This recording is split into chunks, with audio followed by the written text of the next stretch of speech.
आप में से कितने लोग हैं जो बहुत एक्साइटेड हैं आज के सेशन को लेकर के? तो अब मैं जैसे ही आपको नाम बताऊंगा उनका, जो हमारे आज के गेस्ट हैं, तो आपका जो एक्साइटमेंट लेवल है वो और बढ़ जाएगा। ये बताने से पहले कि गेस्ट कौन है, मैं आपको थोड़ा सा बताता हूं YouTube के बारे में। YouTube में क्या है कि पूरे वर्ल्ड की अगर बात करी जाए तो करोड़ों चैनल्स हैं जो अलग अलग जॉनर्स में हैं, अलग अलग कैटेगरीज में हैं। उसमें से दो बड़ी कैटेगरीज हैं, मोटिवेशन और एजुकेशन। पूरे वर्ल्ड में जो वर्ल्ड का नंबर 1 मोटिवेशन चैनल है वो मेरा है, और जो वर्ल्ड का नंबर 1 एजुकेशन चैनल है किसी इंडिपेंडेंट क्रिएटर का, वो उनका है, जो कि हमारे गेस्ट हैं। उनके 17 मिलियन से ज्यादा सब्सक्राइबर्स हैं। Please give an energetic and warm welcome to the one and only Khan sir.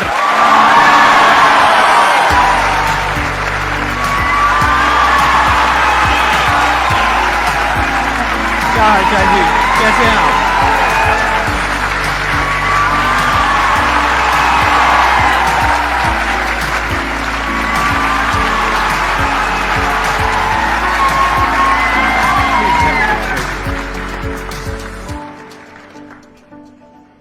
इससे पहले कि ऑडियंस आपसे कुछ पूछे या इंटरेक्ट करे, मेरे माइंड में एक क्वेश्चन है आपके लिए जी।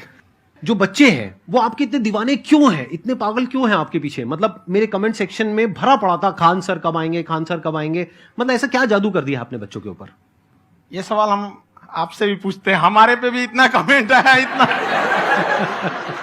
मेरे तो ऑफिस में लोग चले आए कि सर कब जा रहे हैं। अच्छा। क्योंकि हम लोग का तो एग्जैक्ट है, वही पढ़ाना है। हाँ। तो देखिए, हम लोग का मेन है कि बच्चों को जो जरूरत रहती है कि अगर लड़का पढ़ने आया रहा ना, उसके मन में कोई डाउट ना रह जाए। हम उसको कहते हैं कि हम तुम्हें पढ़ा रहे हैं, दम है तो भूल के दिखाओ, याद करके नहीं।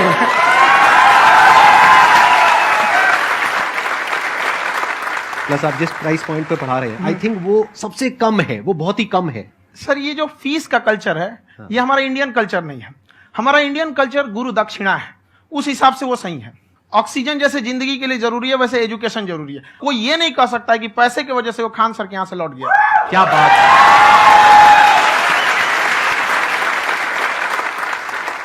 मैंने देखा कि आपका ये जो चैनल है कि ये पिछले 3 साल के अंदर अंदर ही ग्रो किया है। हमको जब चैनल शुरू हुआ तो एक दिन में हम 4-5 वीडियो बनाए।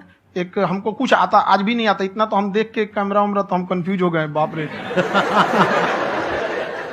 तो हम एक ही दिन में वीडियो शूट किया, पढ़ाने वाला टॉपिक था हमको। उसके बाद कभी वीडियो नहीं, 6-7 वीडियो एक ही बार शूट कर लिए। और एक जो थे जिनका कैमरा वगैरह था, मेरे पास कैमरे भी नहीं थे उस टाइम, और कैमरा 35,000 का था, तो 6 महीना इसी में लग गया। जो 35,000 इसी में फंस जाएगा। तो उनके कैमरे से शूट किए, उन्होंने कोई चार्ज लिया, उसके बाद हम छोड़ ही दिए। लॉकडाउन लगा, तब हम कहें आप कैसे पढ़ाएंगे, वो तो 1 दिन 2 दिन करते करते अचानक लंबा हो गया। तब हमको याद आया कि ओहो, मेरा एक चैनल भी है वहां पे। तो उस समय उस पर लगभग 30,000 सब्सक्राइबर हो चुके थे।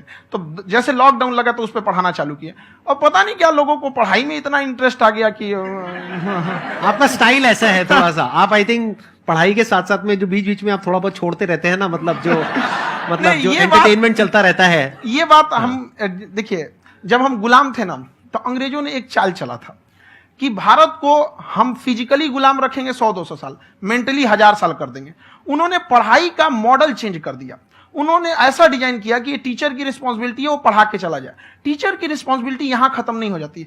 पढ़ाना तो कोई भी पढ़ा सकता है, टीचर की इससे बड़ी रिस्पॉन्सिबिलिटी होती है उसे समझाना। वो समझा कि नहीं समझा।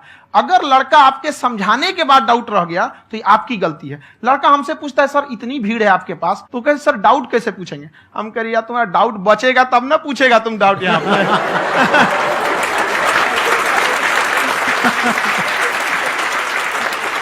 कॉन्फिडेंस नेक्स्ट लेवल है खान सर का, मानना पड़ेगा। और शायद यही वजह है इनकी जो ग्रोथ है उसका। किसी ने शायद सपने में भी नहीं सोचा होगा कि पिछले 2 साल के अंदर अंदर जो आपके चैनल की ग्रोथ हुई है, जैसे आप खुद ही बता रहे हैं कि लॉकडाउन के टाइम पे आपके 30,000 के करीब सब्सक्राइबर्स थे, आज की डेट में 17 मिलियन है। और मेरा एक क्वेश्चन और है, इससे पहले कि ऑडियंस में से आपसे कोई क्वेश्चन पूछे, कि कई बार आप ऐसे भी टॉपिक्स टच करते हैं जो थोड़े से कंट्रोवर्शियल हैं या थोड़े से सेंसिटिव हैं, जिसके ऊपर बात करने की हिम्मत आई थिंक बहुत ही कम लोगों में है। तो आपको कभी ये नहीं लगता है कि कहीं ज्यादा तो नहीं हो रहा है, इसको थोड़ा रोक देते हैं, थोड़ा कम कर देते हैं? क्योंकि कोई लाइन ही नहीं है वैसे तो बोलने को, तो आप कुछ भी बोल दो, कितना भी बोल दो। हुई है कंट्रोवर्सी बहुत बार। एक्चुअली बचपन से हमको फौज में जाना था, और फौज वालों के लिए ये सब मायने नहीं रखता। उसको करना है मतलब करना है, तुम सामने कुछ भी रहो, डजंट मैटर।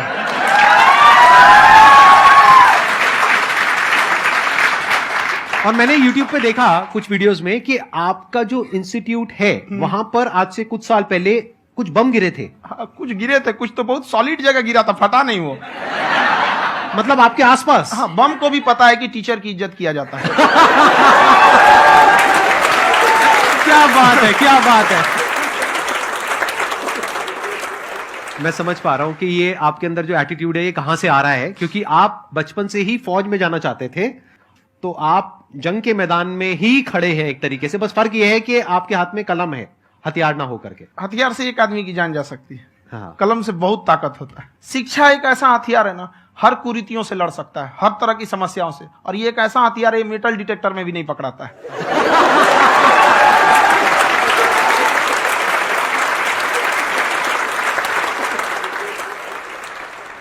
मेरा क्वेश्चन ये है कि अभी प्राइवेट ऑर्गेनाइजेशंस में पीटने का, पनिशमेंट का ये सिस्टम जो है खत्म हो गया है। हम आपके वीडियो में देखे हैं सर कि आप एक बड़ा सा रोल रखे रहते हैं, पुलिस वाला लाठी है वो, पुलिस वाला लाठी है, और स्टेज पे बुला के बच्चों को उसी से धुनाई शुरू कर देते हैं मस्त एकदम से, है ना। तो सर मतलब कि बच्चे मतलब कि डरते नहीं हैं आपसे, और इस तरीके से कैसे कनेक्टेड हैं आपसे, है ना। और एक और क्वेश्चन सर, यूपीएससी का जो आप अपना बैच स्टार्ट करने वाले हैं, ठीक है, उसके बारे में बताइए सर, क्योंकि मुझे मतलब कुछ इशू करना है सर, ठीक है। और संदीप सर को देख लिए, मेरा तो वैसे ही हो जाना है।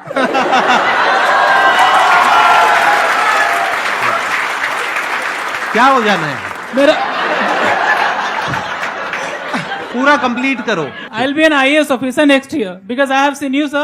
My day is like complete, sir. All the best. Thank you so much, sir. Thank you. पूरा बोला करो। Thank you. देखिए, लड़कों को जहां तक पीटने की बात है, जब पढ़ाने की बात आएगी तो उसको हम पूरे बेहतरीन ढंग से पढ़ाएंगे।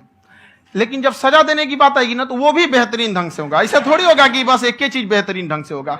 और डर का होना बहुत जरूरी है। ये डर भी अपने आप में एक मोटिवेशन है, क्योंकि जब आपके अंदर एक थोड़ा सा डर रहे ना, तो डर के भागिए मत।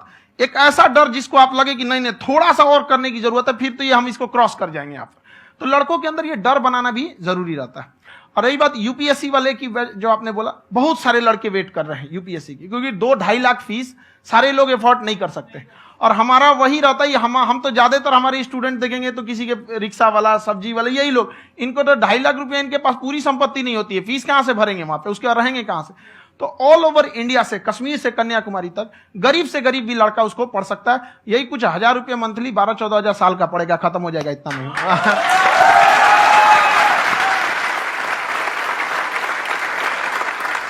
ये जो डंडे वाली बात इन्होंने कही, ये सच है? मतलब आप सच में एक डंडा रखते हो? पुलिस का ही है वो। और मारते हो? हाँ, कि मतलब अगर कोई लड़की छेड़ता है या ऐसा कोई भी उल्टा पुल्टा काम पढ़ाई करता लिखाई है, कुछ भी गलती करेंगे तो पिटाएंगे वो यहाँ पे, कैमरे पे, ऑन कैमरा, जैसा भी रहे, कुछ भी पिटाना तो उनको फिक्स है। एक तो कोई मतलब विधायक जी थे, उनके लड़का को पीट दिए, तो चला दल बल लेके अपना वहां पे। उसने घर पे नहीं बताया था कि सर ने पीटा है, बस बोल दिया कोचिंग में पीटा है। बाद में पता चला हम पीटे हैं, तो उसके पिताजी मेरे सामने और पीटे।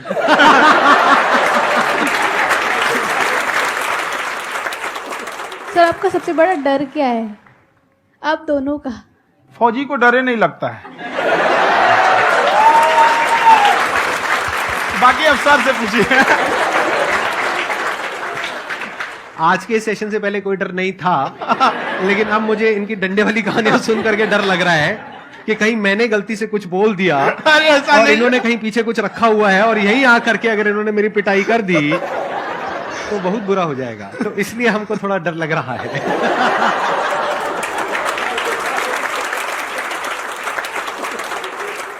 आपकी डेली कितने घंटे क्लासेस होती है? 6-7 घंटे। अभी भी खुद ही करते हो आप? हाँ, खुद ही हमारे classes स्टाफ करते हो? परेशान रहते हैं।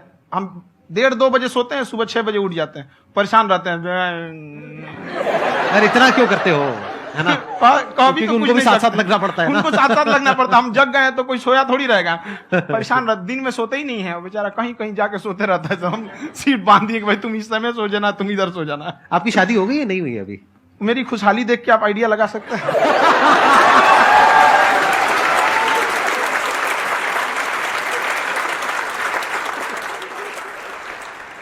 First of all I would like to say sir, thank you so much to you and to your team कि आपने मुझे यहाँ आने का मौका दिया।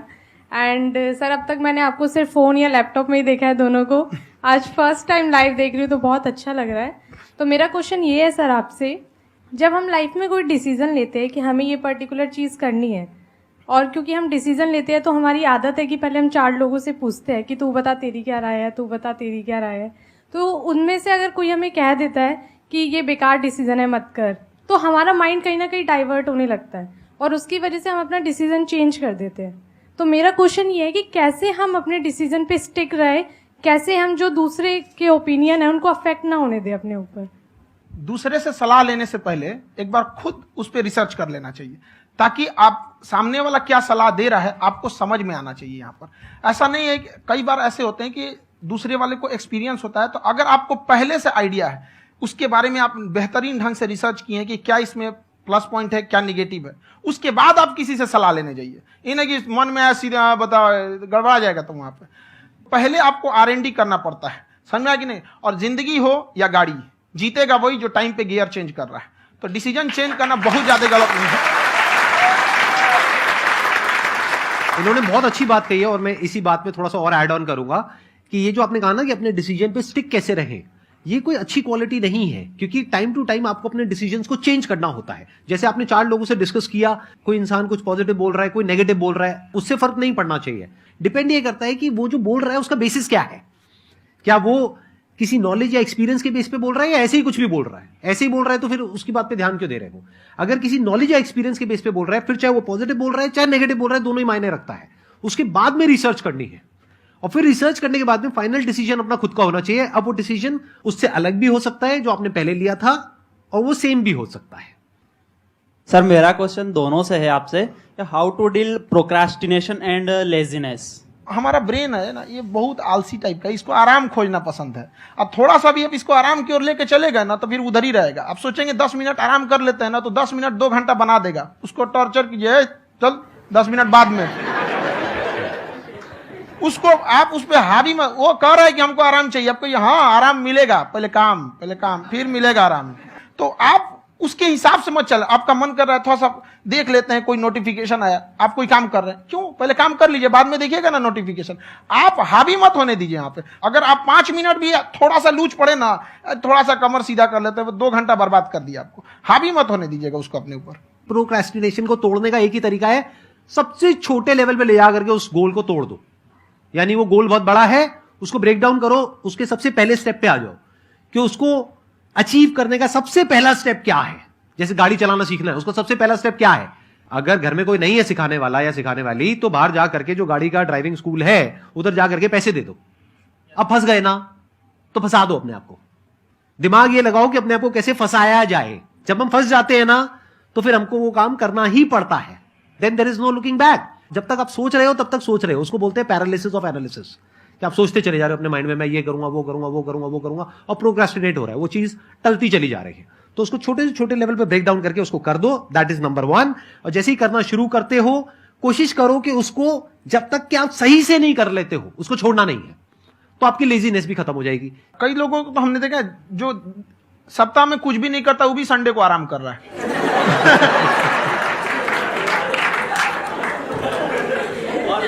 वैसे कहा भी जाता है कि अगर कोई काम आपको करवाना है ना, तो ऐसे किसी इंसान को दो जो बिजी है। हाँ। ऐसे आदमी को मत दो जो खाली है। ये परफेक्ट एग्जाम। किसी को भी आप देखिएगा जिसको आप कहते हैं कि मतलब थोड़ा ठीक ठाक आप समझते हैं कि नहीं ये बहुत आगे निकल, वो एक काम को खत्म करने के बाद कभी आराम नहीं करेगा। एक काम खत्म हुआ उसको लगेगा हाँ एक खत्म हो गया, अब दूसरा करना चाहिए। और वही जिसको देखिएगा एक खत्म हो गया और आराम करना चाहिए, कभी नहीं, लाइफ में आखिरी सांस तक।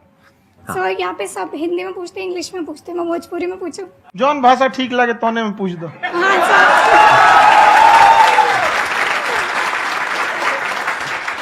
सर ये पूछे के चाहते नहीं कि जैसे हमने के पढ़ाई करी नहीं सर, तो कभी कभी डेली टारगेट्स जो होला वो कंप्लीट ना होला। अगर टारगेट्स कंप्लीट भी होला तो फिर ऐसा इरिटेशन या फिर वो एंजाइटी या फिर कि और करना है या फिर अभी नहीं हुआ, वो चीज हमेशा रहेला। तो वो कम कैसे करल जाए? देखिए टारगेट्स को ना हम लोग को एक अपने हिसाब से पहले फिट करना चाहिए। ऐसा नहीं कि दूसरे किसी इंसान को देख के हम टारगेट फिट कर ले। कोई लड़का 8 घंटा पढ़ रहा है, कोई पहली बार अभी पढ़ना ही चालू किया, उसको देख के 8 घंटा पढ़ेगा तो पढ़ाई छोड़ देगा। तो आप अपनी क्षमता के हिसाब से देखिए कि आप कितना पढ़ सकते हैं। अगर आपने एक घंटे को बना लिया कि हम 1 घंटा पढ़ सकते हैं, अगले 1 हफ्ते तक उसको सस्टेन रखिए। जिम में कैसे करते हैं लोग, पहले दिन उठा लीजिएगा 1 कुंटल तो हार्ट अटैक हो जाएगा। तो वो धीरे धीरे टारगेट सेट कीजिए और अपनी क्षमता को भी देखिए। हर इंसान की क्षमता अलग है। कंगारू को देख के हाथी छलांग मारेगा, पैर तोड़ के बैठ जाएगा।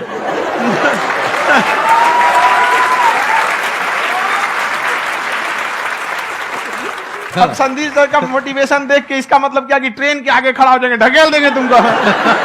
हालांकि ऐसा कर देते हैं, लेकिन ऐसा करिएगा लोग नहीं, क्षमता पता होना चाहिए।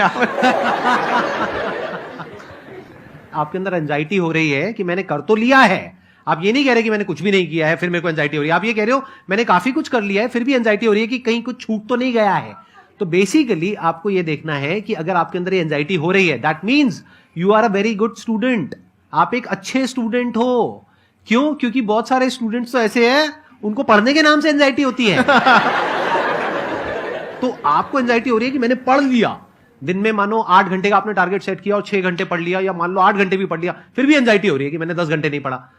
तो ये तो अच्छी क्वालिटी है ना, ये तो एक ब्रिलियंट स्टूडेंट की क्वालिटी है, क्योंकि एंजाइटी उसी को होती है जो केयर करता है, जिसको परवाह है, उसी की तो एंजाइटी होती है। जैसे माँ को अपने बच्चे की, जैसे एक माँ को अपने बच्चे के, जैसे एक माँ को अपने बच्चे को लेकर के एंजाइटी होती है। हंस लो मजाक उड़ा लो मेरा। कोई बात नहीं, एडिट कर देंगे इसको हम। हाँ।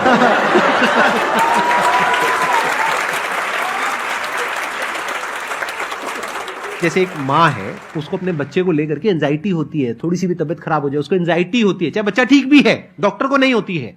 क्यों? क्योंकि माँ को उस बच्चे से प्यार है। तो दैट मीन्स कि आप अपनी पढ़ाई को लेकर के सीरियस हो, इस वजह से आपके अंदर एंजाइटी हो रही है, विच इज नॉर्मल। जहां पर प्यार मोहब्बत होती है वहां पर थोड़ी बहुत एंजाइटी तो होती ही है ना। समझ रहे हो ना मैं क्या कहना चाह रहा हूं? आप लोग समझ रहे हो ना मैं कहां जा रहा हूं? जब वो किसी और से बात करती है तो एंजाइटी होती है ना।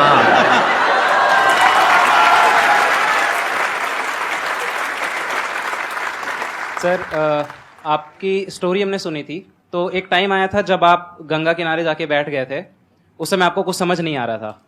तो उस समय मतलब आपने ये डिसीजन कैसे लिया कि अब आगे नहीं, यहां से वापस जाना है? रास्ता ही नहीं था। घर जाने के लिए एटलीस्ट 90 रुपए चाहिए थे, जेब में 40 रुपए थे। कैसे घर जाते हैं? और हम गंगा के किनारे चुपचाप बैठे बैठे हम कहें कि अब बहुत टेंशन हो गया, अब घर जाना चाहिए। रूम पे, तो किराए के रूम पे ही आदमी सारे लोग रहते। गए वहां पे तो रूम लॉक हो गया था। तुम खटखटाए तो ऊपर से गुस्सा से बोले जो ऑनर थे, क्या टाइम हो गया है? तुम कहीं 9-10 बज रहा होगा। घड़ी देखिए तो 2 बज रहा था रात का, 2-2:30 बज गया था वहां। टेंशन में आप तो होता है, कई बार ऐसा समय आएगा कि लगेगा जैसे अब कुछ नहीं हो सकता है। तो इससे घबराना नहीं है। कभी कभी गुच्छे की आखिरी चाबी भी ताला खोल देती है। जो बातें आपने बताई कि घर में प्रॉब्लम्स ये वो, ये तो बहुत लोगों ने फेस करी वहां पर, आप अकेले नहीं है, बहुत लोगों ने ये प्रॉब्लम्स फेस करी, बहुत तरह की प्रॉब्लम्स देखी, बहुत तरह की स्ट्रगल्स देखी, लेकिन वो सब इतने कामयाब नहीं हो पाए जितने कि आप हुए। तो आपके अंदर ऐसा कुछ ना कुछ है जो औरों के अंदर नहीं है। तो वो मैं जानना चाह रहा हूं कि वो ऐसा क्या था जहां से कि आपका दिमाग यहां तक सोच पा रहा है कि मैं पूरे इंडिया में इतने बड़े लेवल का चेंज लेकर के आ सकता हूं, एजुकेशन फील्ड में रेवोल्यूशन लेकर के आ सकता हूं। ये सोचना ही बहुत लोगों के बस का नहीं है। मेरी एक खुद की थिंकिंग, अगर हमको कोई 100 रुपए किसी काम के लिए दिया, हम सबसे यही कहते हैं, तो हम कोशिश करते हैं उसे 200 का रिटर्न दे। अगर कोई हमसे 200 रुपया फीस दे रहा है, 250 दे रहा है, तो हम उसको ये कोशिश करते हैं कि तुम्हें ऐसा लगे कि नहीं भैया हमने 10-20 हजार का पढ़ लिया यहाँ पर। वो ईमानदारी से कभी कमी नहीं। और हमेशा अगर हम प्रॉमिस X का करते हैं तो डिलीवर 4X करना चाहते हैं। ध्यान से सुनना और ध्यान से समझना इस फर्क को। अगर आप समझ पाए तो बहुत आगे जाओगे लाइफ में। एक वो होते हैं जो ये सोचते हैं कि हमें सब कुछ मिल जाए, हमें कुछ भी करना ना पड़े। दूसरी कैटेगरी होती है लोगों की जिनको जितना मिलता है उसमें भी चोरी चकारी करते हैं या कोशिश करते हैं कि उससे कम दे सामने वाले को जितना कि हमें मिल रहा है। तीसरी कैटेगरी होती है लोगों की जो इनके जैसे लोग होते हैं। वो क्या करते हैं? वो ये सोचते हैं कि अगर मैंने किसी से 1 रुपए भी लिया, देखा जाए तो 200-250 रुपए कुछ भी नहीं होता है, 200-250 रुपए अगर मैंने लिया तो कैसे उसको 400 रुपए की वैल्यू दूं। ये जो थिंकिंग है ना, यही एक फर्क होता है एक ऐसे इंसान में जो बहुत आगे निकल जाता है और उस इंसान में जो मीडियोकर रह जाता है। आप अपने आप को अपने आप के ऊपर समय दीजिए, उसको डेवलप कीजिए। जब आप अपने आप के ऊपर खर्च करते हैं तो आने वाले समय में लोग गूगल पे आपको सर्च करते हैं। क्या बात है सर, ये आपने अभी बनाया है या ये कोई पुराना आपका वो है? बनते रहता है इसे, फ्लो में बन जाता है। आपके अंदर ना सर एक कवि छुपा हुआ है कहीं ना कहीं जो बाहर आना चाहता है। कभी ना कभी आपने सोचा होगा कुछ। हाँ, कभी कभी देखिए, एक चीज है, संगत का बहुत अच्छा असर पड़ता है। ये चीज को हमेशा, संगति का मतलब लोग हल्के में ले लेते हैं। संगति का मतलब होता है संग संग गति। तो अच्छे लोग के साथ रहेंगे तो संग संग अच्छी गति होती जाएगी, खराब में रहेंगे तो ये भी होता है। बट अपने आप को थोड़ा सोचना चाहिए कि हम केवल जी के मर जाएं इसके लिए नहीं आए हैं। लोग कहते हैं कि सर नाम क्यों नहीं बताते अपना। हमारी एक ही सोच है कि जाने के बाद इस दुनिया से हमको मतलब एक चीज देना चाहते हैं स्टूडेंट्स को, कि वो याद करें कि इस पैसे की भाग दौड़ की दुनिया में हर कोई दोनों हाथ से लूटने में लगा है, खाली हाथ जाने के लिए ये सबको लगा है। तो हर कोई को ये सोचना चाहिए कि था कोई इंसान जो इतने कम फीस में इतनी शिक्षा जो महंगी थी, जो कमाने का रास्ता था, उसको भी एकदम कंपटीशन इतना कर दिया कि अब लोगों को अपनी फीस बढ़ाने में डर लगता है कि अरे यार, लड़का कमेंट करता है कि खान सर इतना ले रहे हैं, आप बहुत बड़ा टीचर हो गए।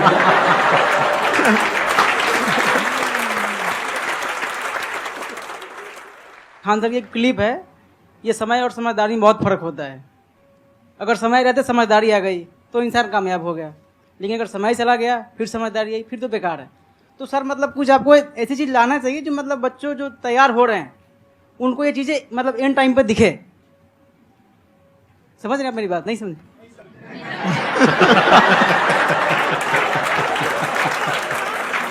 यही होता है सर का मोटिवेशन ज्यादा हो जाता है। जब आप स्ट्रगलिंग फेज में हैं तो कम से कम चीजों को अपने ऊपर खर्च कीजिए, ज्यादा से ज्यादा सीखने में खर्च कीजिए। अगर आपको राजा बनने का शौक है तो गुलाम की तरह मेहनत करना सीखिए, तब राजा बनना।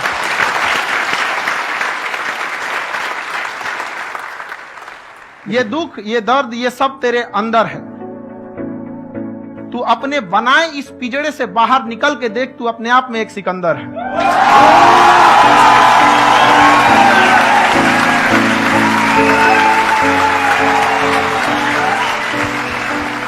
Thank you so much sir for coming. बहुत मजा आया मेरे को आपके साथ में इंटरेक्ट करके। आई एम श्योर आप लोगों को भी बहुत मजा आया होगा।